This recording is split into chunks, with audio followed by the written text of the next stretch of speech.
Imamat pasal 17. Tempat menyembelih dan mempersembahkan korban. Tuhan berfirman kepada Musa, "Berbicaralah kepada Harun dan kepada anak-anaknya, dan kepada seluruh orang Israel, dan katakan kepada mereka, inilah firman yang diperintahkan Tuhan. Setiap orang dari kaum Israel yang menyembelih lembu atau domba atau kambing di dalam perkemahan atau di luarnya, tetapi tidak membawanya ke pintu kemah pertemuan untuk dipersembahkan sebagai persembahan kepada Tuhan di depan kemah suci Tuhan. Hal itu harus dihitung kepada orang itu sebagai hutang darah, karena ia telah menumpahkan darah, dan orang itu haruslah dilenyapkan dari tengah-tengah bangsanya." Maksudnya, supaya orang Israel membawa korban sembelihan mereka yang biasa dipersembahkan mereka di padang kepada Tuhan ke pintu kemah pertemuan dengan menyerahkannya kepada imam untuk dipersembahkan kepada Tuhan sebagai korban keselamatan. Imam harus menyiramkan darahnya pada mezbah Tuhan di depan pintu kemah pertemuan dan membakar lemaknya menjadi bau yang menyenangkan bagi Tuhan. Janganlah mereka mempersembahkan lagi korban mereka kepada jin-jin, sebab menyembah jin-jin itu adalah zina. Itulah yang harus menjadi ketetapan untuk selama-lamanya bagi mereka turun-temurun.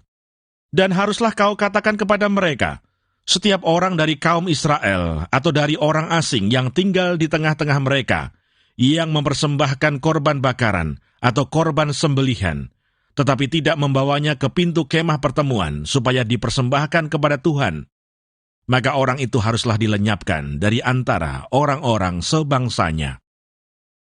Larangan tentang makan darah atau bangkai.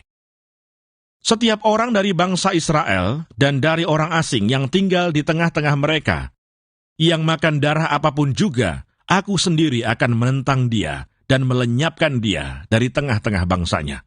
Karena nyawa makhluk ada di dalam darahnya, dan aku telah memberikan darah itu kepadamu di atas mezbah untuk mengadakan pendamaian bagi nyawamu, karena darah mengadakan pendamaian dengan perantaraan nyawa.